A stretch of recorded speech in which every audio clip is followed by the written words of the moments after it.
ఇగో ఆగండి ఆగండి, తొందరపడద్దు. ఎమ్మెల్యేలకు ఫోన్లు చేస్తున్నట కేసీఆర్. ఏ ఎమ్మెల్యేలకు? బీఆర్ఎస్ ఎమ్మెల్యేలకు. తొందరపడద్దు. పార్టీ మార్పుపై ఎమ్మెల్యేలకు బీఆర్ఎస్ అధినేత కేసీఆర్ ఫోన్లు చేస్తున్నట. ఫామ్ హౌస్లో వరుస భేటీలు చేస్తున్నట. తొందరపడద్దు, అండగా ఉంటానంటూ భరోసా. పార్టీ మారి ఇబ్బందులు పడొద్దంటూ సూచన. నీ పార్టీ మారకపోతే ఇబ్బందులకు, మారితేమి ఇబ్బంది?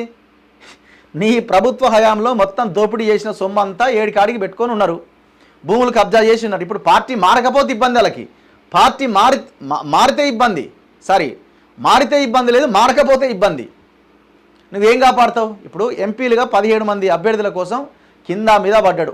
ఒకరిద్దరు రంజిత్ రెడ్డి, ఇక్కడ కడియం కావ్య, వీళ్ళైతే అసలు మేము పోటీనే చేయమని టికెట్ వచ్చిన తర్వాత ఆడ బీఫామ్ ఆడెత్తేసి వెళ్ళిపోయారు.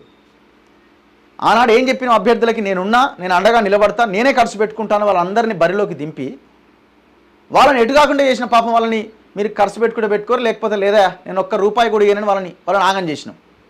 ఇప్పుడు మళ్ళా తొందరపడొద్దు, నేనున్నా, అండగా ఉన్నా అంటు. నువ్వు ఎంపీ ఎలక్షన్లు అండగా ఎందుకు లేవు మరి?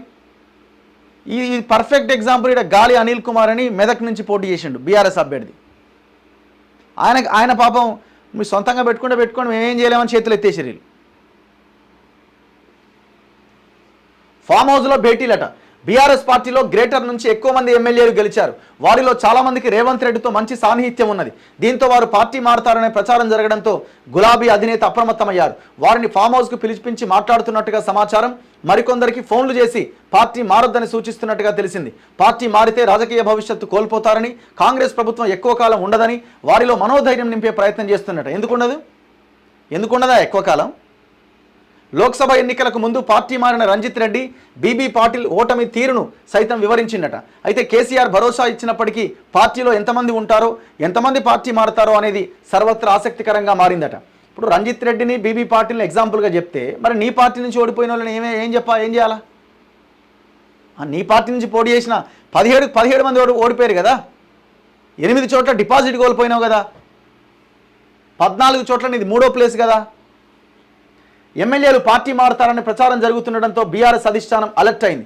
వారిని కాపాడుకునేందుకు చర్యలు చేపట్టింది. అందులో భాగంగా పలువురు ఎమ్మెల్యేలకు కేసీఆర్ స్వయంగా ఫోన్లు చేసి తొందరపడొద్దని, అధైర్యపడొద్దని, అండగా ఉంటాను అని భరోసా కల్పించిందట. పార్టీ మారి ఇబ్బందులు పడొద్దని, రాజకీయ భవిష్యత్తు నాశనం చేసుకోవద్దని సూచించిందట. అసెంబ్లీ ఎన్నికల్లో బీఆర్ఎస్ పార్టీ 39 మంది ఎమ్మెల్యేలను గెలుచుకుంది. అందులో ఖైరతాబాద్, స్టేషన్ గన్పూర్, భద్రాచలం ఎమ్మెల్యేలు కాంగ్రెస్ కండువా కప్పుకోగా కంటోన్మెంట్ బైపోల్లో కాంగ్రెస్ పార్టీ విజయం సాధించింది. దీంతో బీఆర్ఎస్ బలం 35కు పడిపోయింది. ఇది కంటోన్మెంట్లో విజయం సాధించడమే కాదు, నీకాడ నీ ప్లేస్ ఏంది? నీ ప్లేస్ ఏంది? 3వ ప్లేస్ అనుకుంటా కదా ఇక్కడ. అయితే కారు దిగేందుకు మిగిలిన ఎమ్మెల్యేలు సైతం ఇతర పార్టీలతో సంప్రదింపులు జరుపుతున్నారనే ప్రచారం జరుగుతోంది. ఇప్పటికే కొందరికి కాంగ్రెస్ నుంచి గ్రీన్ సిగ్నల్ లభించినట్టుగా సమాచారం. తొలి విడతగా 11 మంది చేరేందుకు రంగం సిద్ధమైందనే సమాచారం అందడంతో పార్టీ అధిష్టానం అప్రమత్తమైంది. వారు పార్టీ మారకుండా పార్టీ సీనియర్లతో పాటు అధినేత కేసీఆర్ సైతం ఫోన్ చేస్తున్నట్లు విశ్వసనీయ సమాచారం. కష్టకాలంలో ఉన్నప్పుడు పార్టీ వీడొద్దని, అందరూ అండగా నిలవాలని సూచిస్తున్నట్టుగా తెలిసింది. అండగా నిలబడాలన్నట్టు ఈయన కట. ఏమంటున్నాడు? బాగా సంపాదించరు కదనే నాతోని, కావాల్సినంత ఇవ్వాల్సింది వానికి ఇచ్చిన కదా, మళ్ళీ ఎందుకు పార్టీ మారుతారు అంటుడు. వాళ్ళు పైసల కోసమే, ఆ దోపిడీ కోసమే నీ పార్టీలో ఉన్నారు. ఒక్కడన్నా ఇప్పుడున్న ఎమ్మెల్యేలు ఎమోషనల్గా నా పార్టీ, ఇది నా బీఆర్ఎస్ పార్టీ అని అన్నోళ్ళు ఉన్నారా? ఒక్క కార్యకర్తలు, ఆ ద్వితీయ శ్రేణి నాయకులు తప్ప.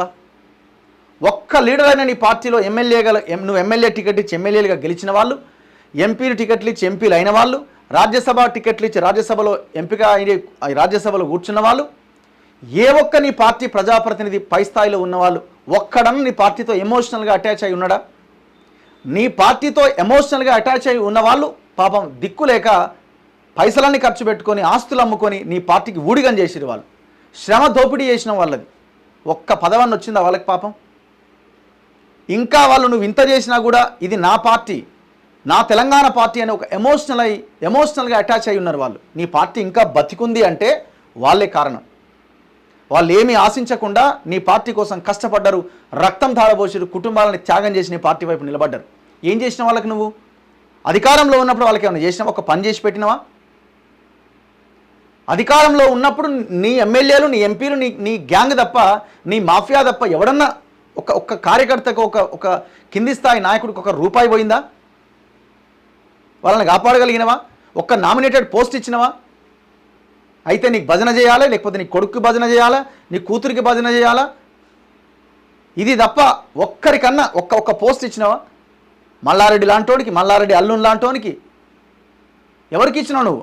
వేరే వేరే పార్టీల నుంచి వచ్చిన వాళ్ళకి, తెలంగాణ ఉద్యమంతో సంబంధం లేని వాళ్ళకి పదవులు కల్పించి ఉద్యమకారులను పక్కన పెట్టి ఇవాళ దయచేసి మారకండి అంటే ఎందుకుంటారు వాళ్ళు?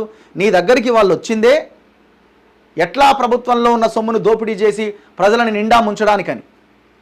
నువ్వు నమ్ముకొని ఆ ఉద్యమకారులను నమ్ముకొని ఉంటే, ప్రజలని నమ్ముకొని ఉంటే నీకు ఇవాళ కేసీఆర్ ఈ పరిస్థితి వచ్చి ఉండేది కాదు. నీకంటే బలమైనోడు ఈ రాష్ట్రంలో ఒక నాయకుడు ఉండడనైతే నేను అనుకుంటలేను. అంటే నీ అంత ఆలోచన ఉన్నోడిని. కానీ నీ ఆలోచన ప్రజలని ఎట్లా ముంచాలి అన్న ఆలోచన, నీ ఆలోచన నీకు వ్యతిరేకంగా కొంచెం పనిచేసిన వాడిని ఎట్లా తొక్కాలి అన్న ఆలోచన. సో నీ ఆలోచన నెగిటివ్ ఆలోచన నీది. నీ ఆలోచన అంత గొప్ప విజన్, అంత గొప్ప బ్రెయిన్ ఉన్న నీకు ఒక పాజిటివ్ ఆలోచన కనుక ఉంటే తెలంగాణ ఈ పరిస్థితిలో ఉండేది కాదు. ఏమంటున్నట్టు అంటే ఒక పక్క తాను తలుచుకుంటే కేసీఆర్ పార్టీలో ఎంతమంది ఎమ్మెల్యేలు మిగులుతారో లెక్కలేసుకోవాలని రేవంత్ రెడ్డి అంటున్నట. ఇట్లా మొత్తానికి కేసీఆర్ అందరికి ఫోన్లు చేసి కాలు మొక్తా ఏళ్ళు చేతులు పట్టకుండా ఎర్ర ఉండండి అని చెప్తున్నట.